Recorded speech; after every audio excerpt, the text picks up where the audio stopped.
Westmoreland Community Connections is a presentation of Citizens Fiber. Welcome to Westmoreland Community Connections, a look at issues and happenings on Classic Hits 107.1 WHJB. Here now is your host, Jennifer Miele, Chief Communications Officer and Managing Director of Evangelization of the Diocese of Greensburg. Welcome to WHJB and Westmoreland Community Connections. I'm your host, Jennifer Miele, Chief Communications Officer and Managing Director of Evangelization for the Diocese of Greensburg. So happy to host a special show on this special day, Easter Sunday. I'm joined by three of my favorite pastors, and I'm very glad that they agreed to come on Easter Sunday to talk a little bit about the experience of Easter and how it's changed from a year ago. Father John Mono, he is at Immaculate Conception in Irwin. Father John, thanks so much for joining us. I really appreciate it. You're welcome, and thank you for inviting me. In just a few minutes, we're going to talk to Father John Harold and Father Willie Lechnar.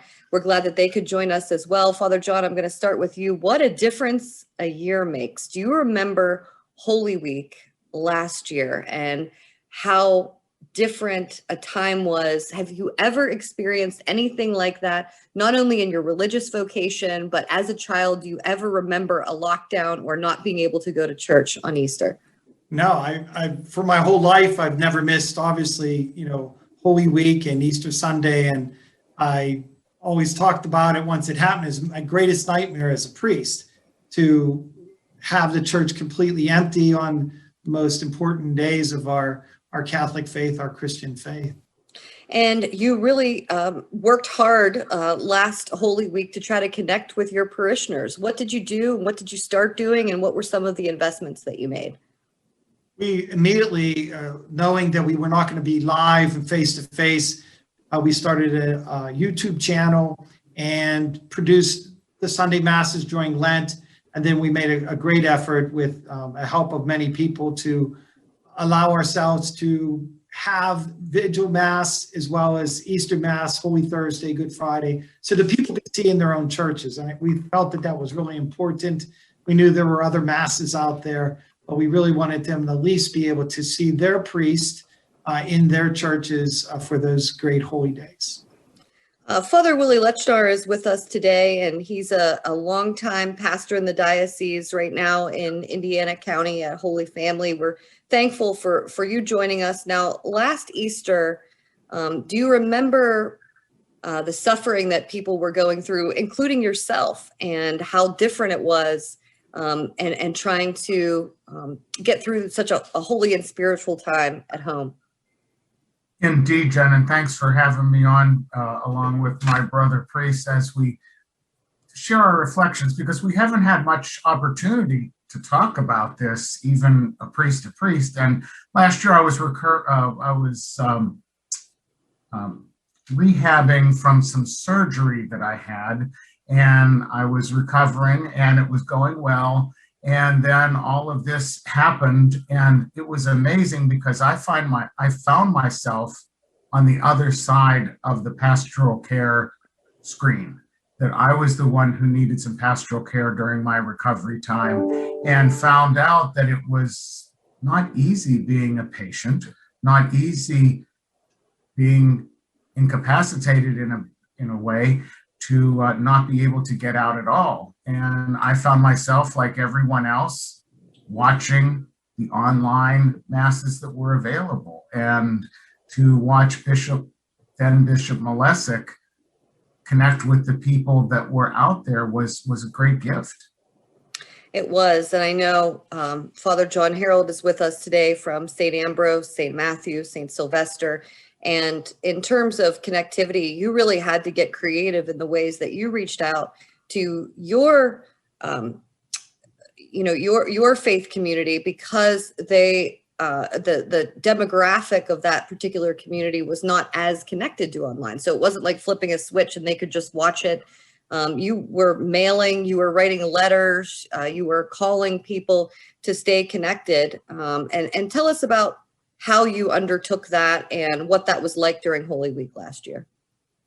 We were not quite up to speed with the technology of being able to go online. And so one of the things that I did was I I contacted one of the neighboring pastors who was online, Father Matthew Morelli in the Church of Kent. And he invited me to join him for the Triduum and the Holy Week celebrations. And that way I was then able to advertise that to my parishioners and let them know that if they wanted to see me, it was still possible to do that. I also tried to use some mailings and, and certainly the bulletin, Facebook, whatever I could to be trying to get information out to the people. But since it was fairly new for a lot of them, that was a bit of a challenge.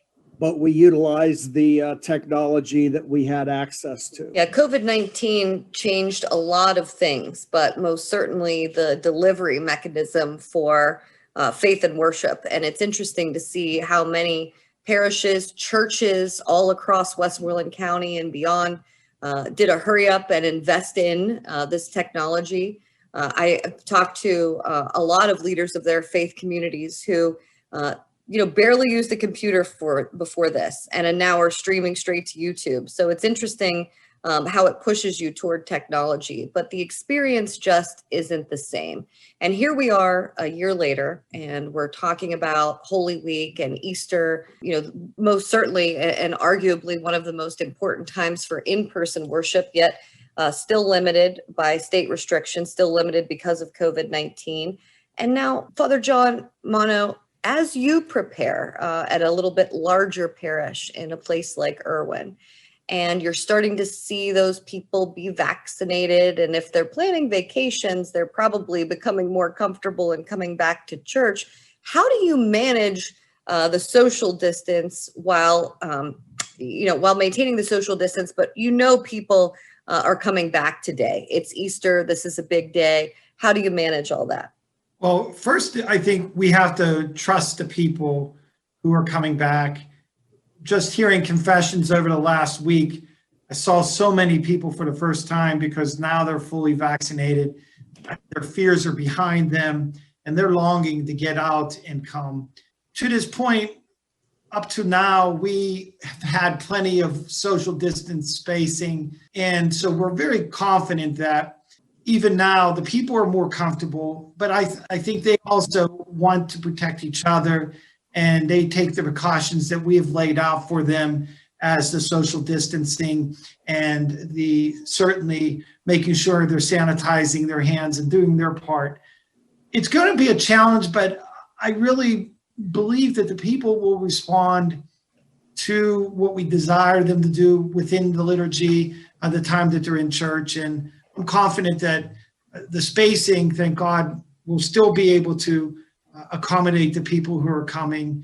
We have some extra spaces in other rooms in the church that we're going to probably use access with televisions.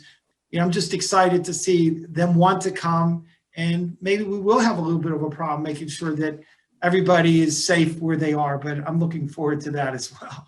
Yeah, that's definitely a good problem to have. Father Willie, what's your messaging to these folks who have become a little more comfortable on the couch? And, how do you navigate those waters in a time where we still don't have herd immunity? That's a great question, Jen, because we want people to come, as Father John just said, but we also want them to feel comfortable and feel safe. It's interesting also to see that in parish communities, not just in the Catholic realm, but in many other churches, people have had for many years their seat at church. And they recognize in the past year that maybe they didn't have to sit in that same location. If they're finding their location is on their couch at home, we're just encouraging them to join us as best as possible, letting them know that we do have the social distancing, the masks, the sanitization of our pews, all of those things to give them a reassurance that they could come back if they or their healthcare providers feel that it's okay for them to do so. So it's a great way to come into this Easter season by being positive and putting a great message of hope out as we celebrate the resurrection. Father John Harold, are you starting to see a pickup in attendance? I definitely am. And with some people starting to come back during Lent, and there was definitely an increase of people last week when we celebrated Palm Sunday, because if you give people something, they're going to come for it. Mm-hmm. So even a piece of palm was something that they did. We cut back the amount of palm that we had ordered in the past, and every piece of it was taken. But one of the things that we're doing, and I keep reminding people of, is just the practices, the efforts we're doing to keep them safe. Mm-hmm. We have pews marked off and roped off. We don't have the missals, so all of our hymns are on a hymn sheet. Mm-hmm. And we're asking people to just leave the hymn sheet in the pew so we know then exactly where people were sitting, so we can sanitize afterwards. And I have sanitizer right next to the altar, and I make sure that I sanitize my hands in front of the people at least 3 times during Mass, and I'm wearing my mask the entire Mass. Some people have a hard time, speaking, and I told the lectors that if it's absolutely necessary, they can take it off to do the readings, but since I'm mic'd, I go ahead and wear my mask the entire Mass just to give a good example that we're doing everything we can to make sure people are safe. And we're so happy that so many people are starting to get their vaccines and thus feeling more comfortable to begin coming back. I'll tell you, the business to be in 2021 is the restoration of wooden pews in churches. Am I right? I mean, the brutal sanitization, the constant, sometimes probably for you, Father John at IC, those pews are being wiped down sometimes 3-4 times on a Sunday. Am I right? Right. And that's our Diocesan Lenten Appeal, which is our pledge to the diocese to help with all the bishops' works and the monies that come back to the parish. We always try to have a reason to want that money there. And we're certainly looking into redoing our pews, and maybe even need to get new pews, because the reality is, 3 or 4 times on a Sunday and on the evening masses on Saturday. So it's really been harsh, but those are some of the expenses that we're willing to do because we want people to be able to be there. We don't want it not to be an opportunity. So as long as we have to do this, we will do it correctly. And we want for sure, to make them feel comfortable and also tell others that it's safe. As Father Willie has said and Father John Harold has said, that's the messaging that we have. So we're limited right now to what we can do, and we're hoping that that's going to change step by step, because people are anxious now, to get back because they have been vaccinated. So so if anybody wants to donate to Immaculate Conception's refurbish of pews, we're more than willing to take money from anyone. Father John, you also had a comment about that. Well, just like Father John Mono was mentioning, that he has some spaces where he can put other people and they can possibly watch it over a television.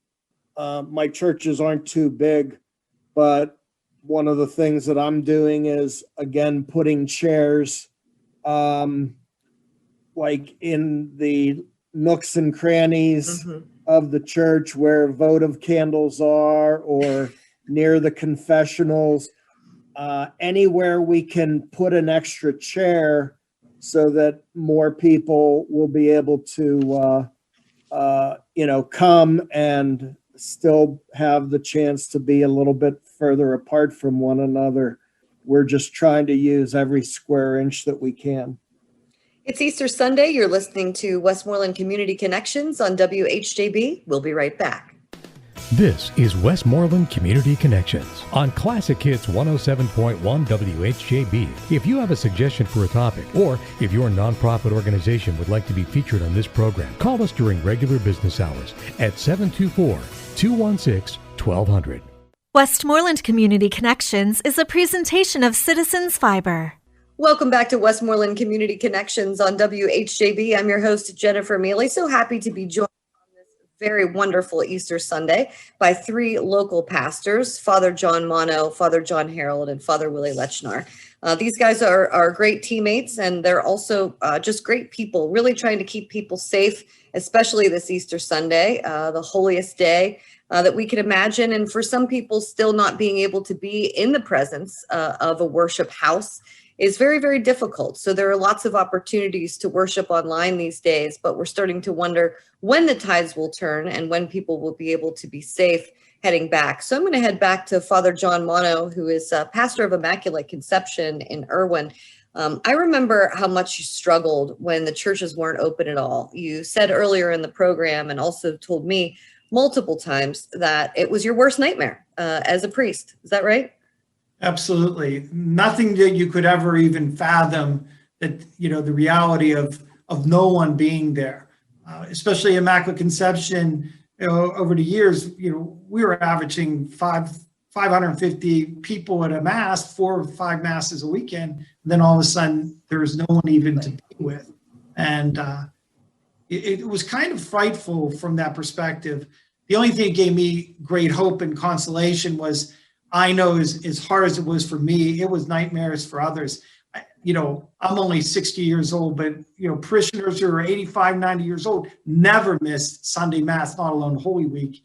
And it was really surreal. It was a surreal moment for us. As we look at evangelization efforts and communication efforts with parishioners and everything moving online, Father Willie Lechnar, you've started to even do your Bible studies online. You're starting to do Zoom calls with all of that. And, people are embracing it, even if technology wasn't their first choice prior to COVID. Do you see now the future being both and instead of one or the other? Absolutely, Jen. It's surprising me how receptive a lot of these folks who have never used technology, once they step over the line and realize how beneficial it can be, that they take advantage of it.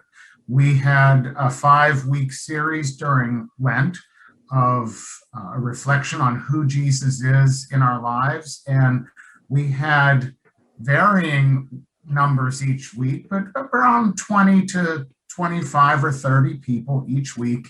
And then they could go back if they missed the session and view it on our homepage, and they're getting to know that technology. When I came here as pastor in this past July of 2020, we didn't even have a website. And with your help and now from the IT department at the diocese, we were able to get that up and running.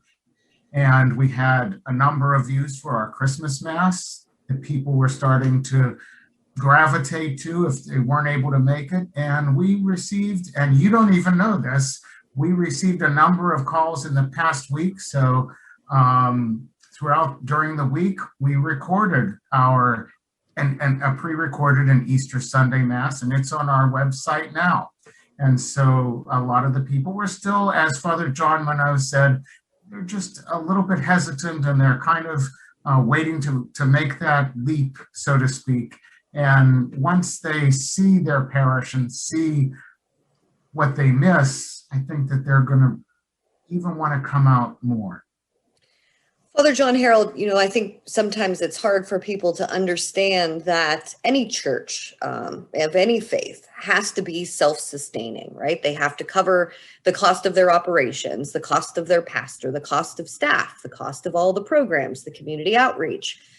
Very hard to do during a pandemic when people aren't coming to the house of worship. So what's it been like for you to, maintain those operations, and how has that worked? Well, I've just really been amazed because I think most everyone in the diocese was just really concerned about what was going to happen to the offertory, but I was very pleasantly surprised that if people weren't coming to church, they were sending in their contributions, and our weekly income was not significantly down in all three of the parishes. We kept publishing everything and letting people know where we were. And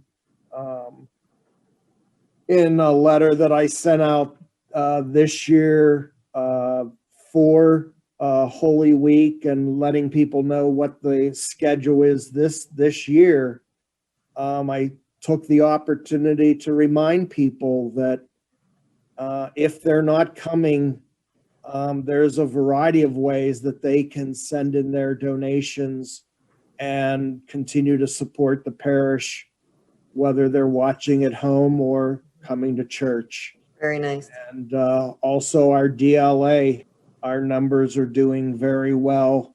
And people know that things are difficult and know that things have changed. And I give people a lot of credit for how many of them have adapted.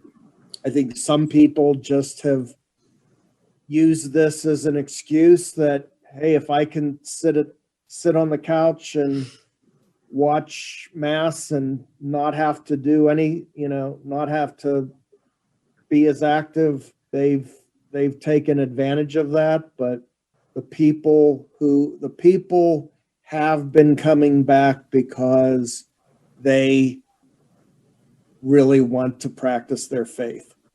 So the Easter Sunday, a lot different this year, even though we are still considered to be in the COVID-19 pandemic. And we have churches all over Westmoreland County, all over the United States, all over the world, trying to make adaptations to welcome people back to their faith communities. It's still very difficult. A lot of this is hybrid. It's certainly changed the way people worship, the way people work, the way people play, the way people interact. And all of that is going to be a challenge that pastors like Father John Mono, Father John Harold, and Father Willie Lechnar will have to face in the coming weeks and months. But I know that you are up to the challenge. I am certain of it. And so I'm just going to give you a minute here to plug anything coming up in your parishes because you're local and our listeners might want to know what's happening and how they can get involved. So Father John Mono, you first. Thank you. Following Easter, we're really going to start focusing on this year as a year for St. Joseph. We're going to have a series of face-to-face conferences on St. Joseph on the Mondays following Easter. And then on May 3rd, we're going to have a Mass of consecration of our parish families and also our individual families, where each one of the parishioners will receive a framed picture of St. Joseph to place in their homes.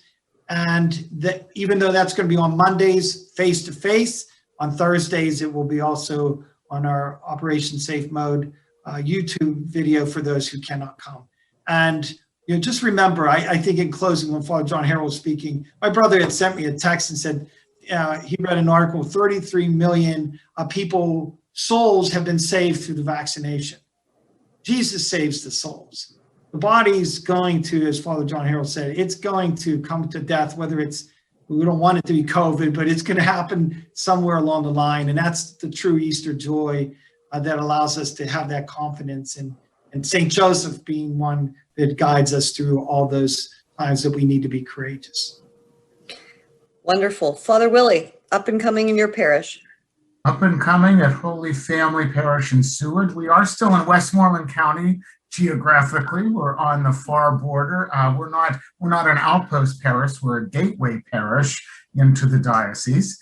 And we're blessed to have some increasing activity now with our technology and available programming, as you had mentioned, faith formation programming and other aspects of parish life online. But we're also looking forward to having growth in the opportunity for people to return, maybe with some outdoor functions. We're working together with the newly formed pastoral council and looking at how we can bridge that gap, always keeping safety and those other aspects in mind, but working with especially our youth and other groups of interest that have prayer and scripture and all kind of faith-oriented goals in mind, that we're working with all of them. So we're really going to take care of using technology as we move forward and adapt and bridge into the face-to-face as well. So Great. We welcome anyone to this side of the county. This panel here really kind of represents a surrounding of the borders of Westmoreland County and all the way through it. So it's kind of a neat thing to have. It sure does. Father John Harold, anything exciting on the agenda this summer? One of the things that's very exciting is St. Sylvester will be celebrating its centennial. We will be 100 years old and 100 years young. And we are looking forward to that and having our new bishop come to be part of our celebration. And as I was looking at the calendar and figuring things out, realized that St. Matthew's Parish in 2022 will be celebrating 175 years of being a parish. And that was a parish that was started by St. Vincent's. And I believe that our old church is one of the oldest structures off of the St. Vincent's campus that was built by the Benedictines and the beginning of the faith in this area. And St. Ambrose is somewhere in the middle of 100 and 125 years. They celebrated their centennial, but we're all working together to enjoy these celebrations, and looking forward to hopefully some new sidewalks that we're getting thanks to the efforts of the Diocesan Lenten Appeal. Wonderful. Father John Mono, Father John Harold, Father Willie Lechnar, all pastors in Westmoreland County. Thank you so much for joining us on Westmoreland Community Connections on WHJB. Happy Easter to all of you. This has been Westmoreland Community Connections, a look at issues and happenings in and around Westmoreland County. Join us again next week on Classic Hits 107.1 WHJB. Westmoreland Community Connections is a presentation of Citizens Fiber.